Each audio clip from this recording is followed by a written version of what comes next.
I swear, you spend like 40% of this game reading slow-scrolling story text. Okay, I'm exaggerating a bit. You actually spent 39.4% of the game reading story text. But then really, who's keeping track?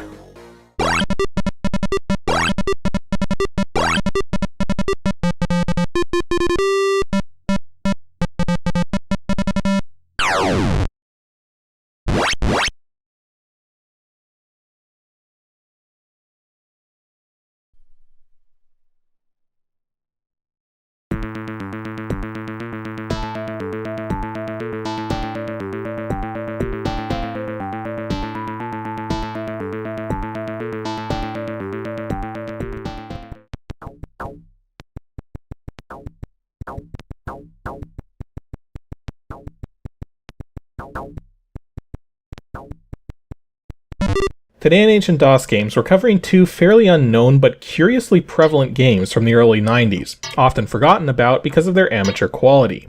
Xerix and Xerix II.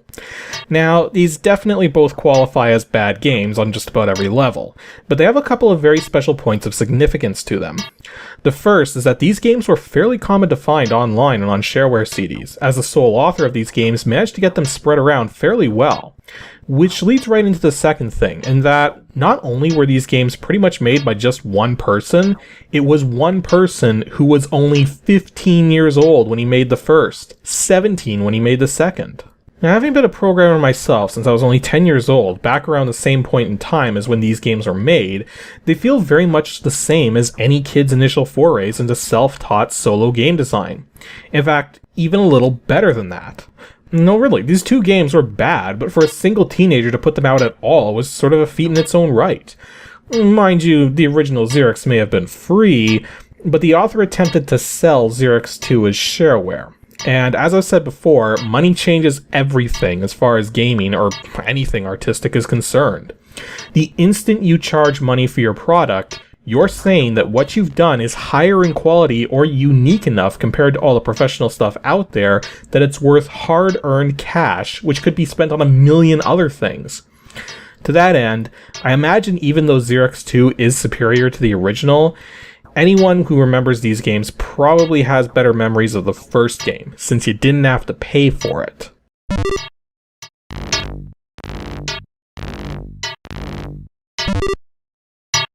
Xerix is an Australian-made game, created and released by Brendan Reville in 1992 under his Twilight Software banner. Now, it's a one-player 2D shooter with support for MCGA 320x200 256 color graphics, along with PC Speaker, AdLib, and Sound Blaster sound support, with Sound Blaster being the best to go with. As for its current release state, the game's always been freeware, although given that Brendan was only 15 when he made this thing, he got a bit of the terms confused. He attached a copyright, yet calls the game public domain internally. Naturally, the safe assumption is that it's not really public domain, but either way, if you want to give it a try, the best place to download it from is once again the RGB Classic Games website at www.classicdosgames.com. There's actually very little to say about this particular game, so let's get right to it. The story in Xerix is that this massive spaceship is approaching Earth and releasing giant bursts of radiation that are killing things off. In order to combat this threat, the governments of the world send up a sole person in a specially designed spacecraft known as the Xerix, which is actually an acronym standing for Extended Enemy Response and Infiltration Experiment. The controls in this game are simple enough, you just move and shoot. The trick is with the shooting, as if you hold the button down, you only fire at a very slow rate. So to get more shots going, you have to press the fire button repeatedly. Suffice to say, given that this type of firing is a holdover from arcade gaming, it's a mixed opinion sort of thing. Especially when it's not done right, as it is in this case. See, the reason why arcade games had mechanics like this was twofold. The first was that if players didn't know better and held the button down, they'd still fire shots to let them know that they were pressing the right button. But the slow rate of fire was to encourage people to press the button as rapidly as possible, and of course to steal quarters from people who couldn't handle doing this. The trick there too was that if you were someone who could jab that button super rapidly, you could launch shots with almost every other frame of gameplay. Xerix and Xerix II, however, are coded so that a second shot cannot be fired if the game hasn't detected that the button's been let go of. and it's only scanning the button state once per frame, with a frame rate that's actually not that great. Which means if you press the fire button, release, and press it again before the game has run a frame and checks to see if the button's been released, it'll only see it as still being held down, meaning you won't fire another shot. This can make attacking with rapid fire shots a frustrating experience in this thing. The game's only 2 levels long though, so it's not like you're going to be spending long doing any of this. Before you even begin playing though, you have to choose between Novice and Expert difficulty. And the only change this makes is that Novice provides unlimited lives, while Expert only gives you 3 to start, and 1 more if you beat the first level. One thing you really have to be careful of in this game though is the phasing out of enemies. See, when you destroy an enemy, it takes a moment for it to phase out of existence. During this time, the enemy is still able to destroy you if you touch them. Plus, this form will still block your shots too. There's a big tip I can give you guys for playing is to always keep moving in up and down patterns so you can keep spreading shots around, rather than having shots getting blocked by dying enemies. But yeah, not really anything else to say about this thing. It's not a hard game by any means, and it's incredibly simple in all design aspects, but seeing as this was free and made by a 15-year-old, I would consider it to be inspiring for people who wanted to make games at that point in time. Xerix II, on the other hand, well, we'll get into that in a moment. First though, when setting this up in DOSBox, you just need to leave cycles set to auto, and it should be fine. If the cycles are set too high, it affects the synthesized sound effects, so auto is definitely the preferred setting. Joystick support also works without any extra configuration, though I'd avoid using the game's mouse support, as it's extremely difficult to make twitch reactions the way the mouse control's been implemented.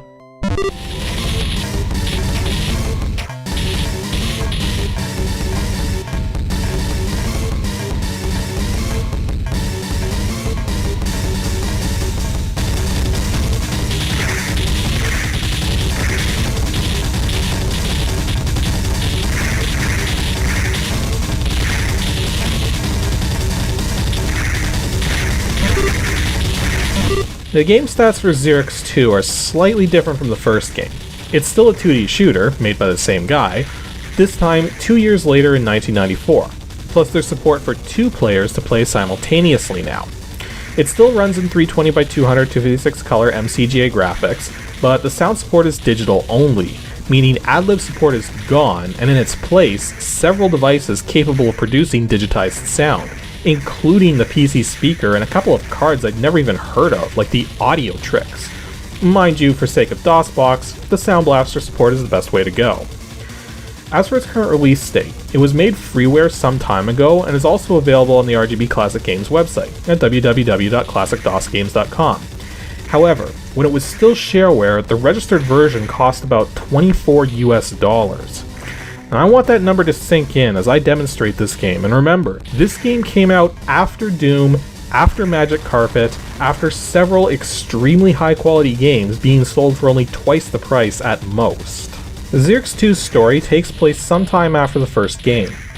Apparently, a fledgling lunar colony on our moon was scanning Mars when it suddenly detected a massive fortress being built with extreme haste. The lunar colony's scans are quickly detected, and the colony is eradicated for its efforts by the Martian fortress. You're tasked by the governments of the world to take a new and improved Xerix fighter straight to Mars to deal with this new threat. Now, unlike the first game, which only took place across 2 levels, this game has a total of 12 levels to face, and between each level you get a chunk of highly descriptive story text. Now, I have indeed read the entire bulk of the story, and while it's not exactly enthralling, I've seen worse written in-game stories. My complaint with the story is actually more the speed at which it's presented as it scrolls by. In fact, it's so slow that I kind of lose interest in reading it. And the one thing that's somewhat neat about this game, and easy to miss, is that some of the levels take place from a side view, while others take place from an overhead view. And part of the reason it's easy to miss this is because the enemies you face don't change their orientation at all, and the other part is that the Xerix ship looks extremely similar from both angles. Now, also unlike the first game, you now have an energy bar, so you can take multiple hits before you get destroyed. Now, given the much larger number of enemies you face and the larger size of everything in general, I'm really glad that energy bar is there. However, there's no invulnerability time when you get hit, meaning if you get trapped between a bunch of enemies, you're probably going to take damage multiple times trying to escape from them. Furthermore, when you die and respawn, you're immediately vulnerable and are spawned in the exact same spot you died in, meaning if you're really unlucky, you'll not only get hit multiple times in a bad situation, but may even lose multiple lives in the process.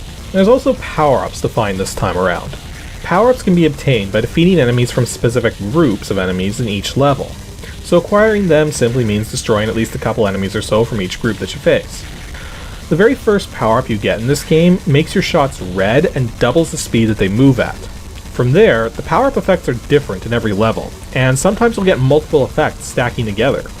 The effects are all weapon-based and include a power shot, which does more damage, a rear-firing shot, forward spread shots, rear spread shots, and there's also one that shoots straight up and straight down, but I only ever encountered it in level 2, oddly enough. Plus, every time you beat a level, you lose all of your weapon power-ups, save for that very first one that makes your shots red and fast.